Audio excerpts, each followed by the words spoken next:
नमस्कार। शिक्षा विभाग के पूर्व एसीएस एस सिद्धार्थ के कार्यकाल में लिए गए दर्जनों निर्णय पर हाईकोर्ट रोक लगा चुकी है और इस कड़ी में आज एक और फैसले पर हाईकोर्ट ने रोक लगा दिया है। जिस फैसले को लेकर आज सुनवाई हुई है और बात शिक्षकों के वरीयता को लेकर है, उस वरीयता को लेकर है जिस पर कल वर्तमान एसीएस वी राजेंद्र ने फैसला लिया है। हालांकि उनके फैसले से शिक्षक के किसी भी वर्ग से अभी तक कोई आपत्ति दर्ज नहीं की गई है, इस तरीके का देखने को भी नहीं मिला है। जबकि ये निर्णय लेने में ऐसा भी नहीं है कि इन्होंने महीनों का समय लगाया है।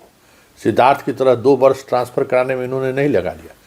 15 दिन पहले इस पर सैद्धांतिक सहमति बनी और उसके बाद जिस तरीके से अलग अलग पॉइंट के आधार पर वरीयता निर्धारित की गई है, जिसमें कहीं से भी जिला के शिक्षा पदाधिकारी को कोई स्कोप ही नहीं बनता है कि वो वरीय शिक्षकों को स्कूल का प्रभार देने का मसला हो या जो भी मुद्दा हो, उस मुद्दे में कोई वो बाएं दाएं कर सके।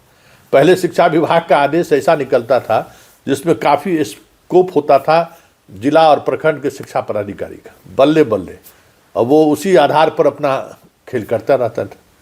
वैसे आज जो हाई कोर्ट का जजमेंट आया है, जिस जजमेंट में एस सिद्धार्थ के उस फैसले पर रोक लगी है, वो ये है कि नियोजित शिक्षकों के वरीयता को लेकर, जो सारे नियोजित हों, चाहे विशिष्ट हों, चाहे सामान्य शिक्षक, उसके वरीयता को लेकर शिक्षा विभाग ने एक निर्णय लिया था कि अगर एक ही वर्ष में सब लोग अपॉइंट हुए हैं तो उनके डेट ऑफ बर्थ के हिसाब से उनका सीनियर और जूनियर किया जाएगा।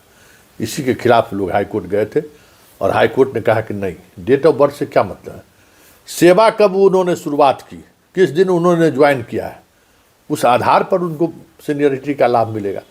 सब विभाग में यही व्यवस्था है और शिक्षा विभाग अलग व्यवस्था कर ले, ये तो कोई मतलब है नहीं। मतलब आज हाईकोर्ट में सिद्धार्थ को जमकर सिद्धार्थ के उस फैसले की खिल्ली उड़ाई गई, फर्जियत भी हुआ और आखिरकार हाईकोर्ट ने उनके उस फैसले पर रोक लगा दिया है। क्या हुआ आज हाईकोर्ट में और किस तरीके से सुनवाई हुई, चलिए हम चलते हैं मृत्युंजय जी के पास। सीनियर एडवोकेट हैं, शिक्षा विभाग के तमाम मामलों पर उनकी खास पकड़ रहती है। शिक्षा विभाग के मुद्दों को लेकर सबसे ज़्यादा वो हाई कोर्ट में मुखर रूप से अपनी बात भी रखते हैं। क्या हुआ है जरा आप भी सुनिए। हेलो, नमस्कार। नमस्कार। हाँ संतोष बाबू, ये आवाज आ रही है? हाँ आवाज आ रही है सर। पदोन्नति को लेकर कोई जजमेंट आया हाई कोर्ट में आज? हाँ, एक ऑर्डर था जी विभाग का 4206 22/11/25। जी तो उसमें सीनियरिटी को कैलकुलेट करने का ऑर्डर निकला था। जी जी उसमें बोला गया था कि जो एक्सक्लूसिव टीचर हैं, स्कूल टीचर हैं, नियोजित टीचर हैं, जी तो तीनों की सीनियरिटी, टोटल सीनियरिटी कैलकुलेट होगी।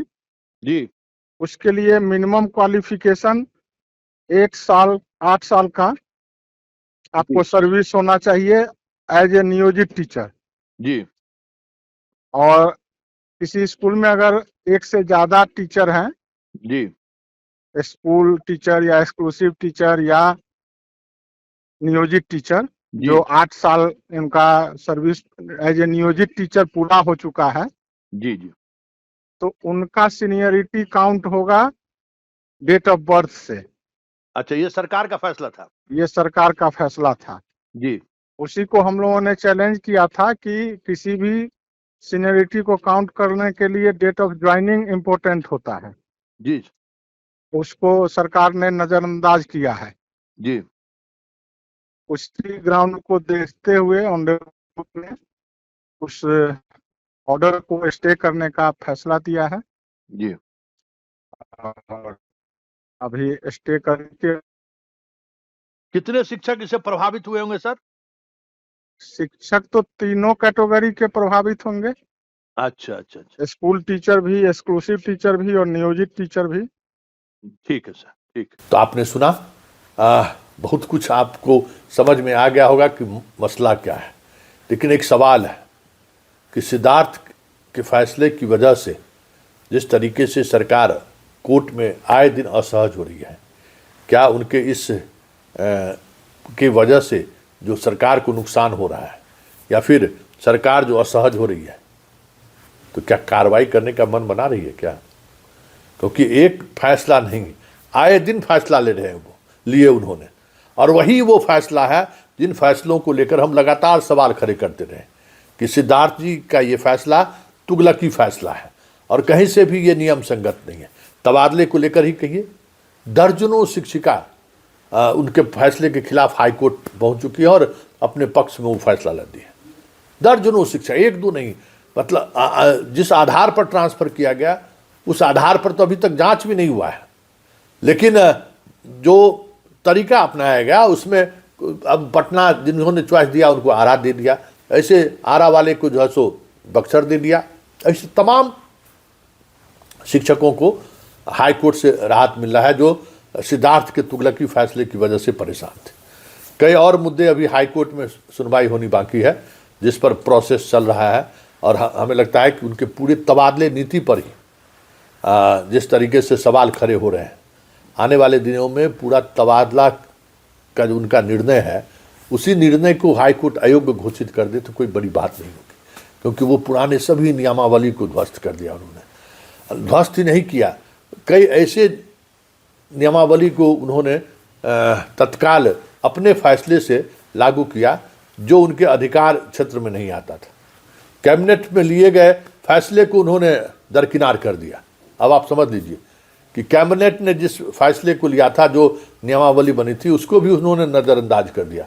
हालात क्या हुआ अब सबके सामने है। वैसे एक बात जो साफ दिख रहा है, जिस पर हमें लगता है कि खास ध्यान देने की जरूरत है, कि सिद्धार्थ के वैसे तमाम निर्णय, जिन निर्णय को लेकर हम लगातार सवाल खड़े करते रहे थे, एक एक सवाल आज सरकार के सामने असहज है, तो उसका जवाब वो हाईकोर्ट में देने की स्थिति में नहीं है। उनके समय में जो प्रमोशन को लेकर जो प्रक्रिया अपनाई, आज देख ही लिए कि जो हुआ। उसके बाद सीनियरिटी को लेकर तो उन्होंने जो किया सबके सामने है ही। ट्रांसफ़र वाली बात पर जो हो रहा है वो आप देख ही रहे हैं कि हर किसी को हाई कोर्ट जाना पड़ रहा है। इसके अलावा उन्होंने कई ऐसे फैसले लिए हैं, वित्तीय फैसले, जिस पर भी जांच चल रही है, और आने वाले समय में उनके वित्तीय फैसले को लेकर इकोनॉमिक ऑफेंस जैसी संस्थान नए सिरे से जांच शुरू कर दे तो कोई बड़ी बात नहीं होगी, क्योंकि उन्होंने जांच कमेटी जो गठित की थी तमाम विकास योजनाओं को लेकर, उस कमेटी के रिपोर्ट में बहुत सारी चीज़ें ऐसी सामने आई जिस पर विभाग अचानक मौन हो गया।